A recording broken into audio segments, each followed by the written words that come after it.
आपको ये समझना है कि उर्मिला शिशिर ऋतु के आगमन पर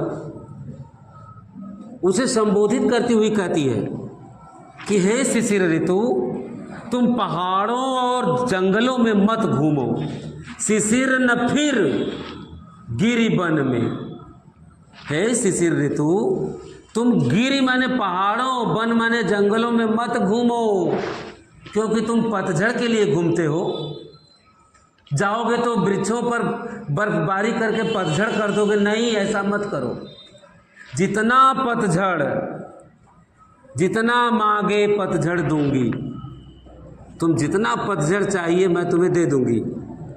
अपने इस लिखा है जितना मांगे पतझड़ दूंगी मैं इस निज नंदन में।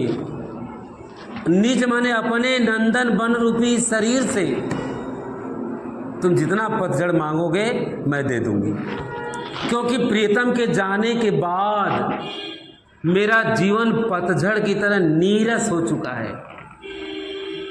जैसे पेड़ों के पत्ते गिर जाते हैं तो पूरा पतझड़ एकदम नीरस हो जाता है, तो प्रियतम के जाने के बाद मेरा जीवन भी एकदम नीरस हो गया है। किसके समान? पतझड़ के समान। इसलिए जितना पतझड़ तुम मांगोगे मैं अपने इस नंदन वन रूपी जीवन से दे दूंगी। कितना कंपन तुझे चाहिए ले मेरे इस तन में।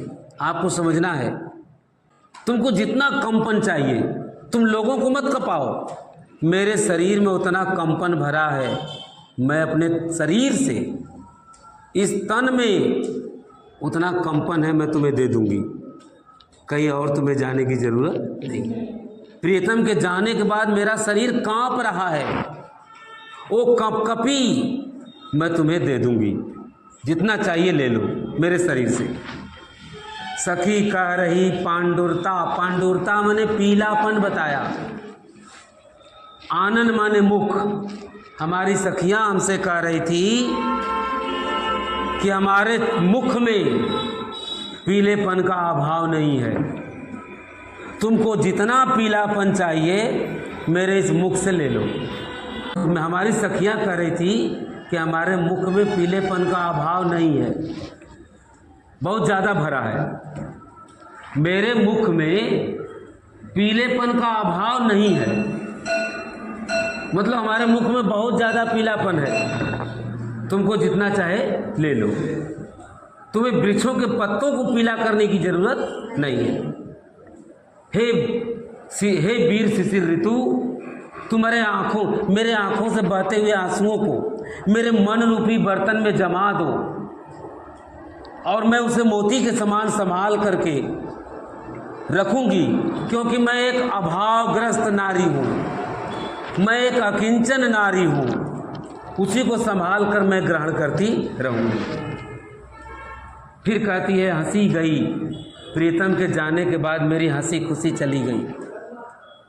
रो भी न सकूं मैं, क्या मैं उनके जाने के बाद रो भी नहीं सकती? अपने इस जीवन में क्या रो भी नहीं सकती? तो उत्कंठा, उत्कंठा माने इच्छा, अभिलाषा। तो मेरी एक इच्छा है कि इस मेरे भाव भरे इस जीवन में, संसार में और क्या होने वाला है, उसी को देखने की मेरी इच्छा है। प्रियतम के जाने के बाद मेरी सारी हंसी खुशी चली गई, मैं रो भी नहीं सकती। तो मेरी एक इच्छा है कि और क्या दिन हमारे इस जीवन में आने वाला है, उसी को मैं देखना चाहता हूँ। ठीक है, इसमें वियोग श्रृंगार है।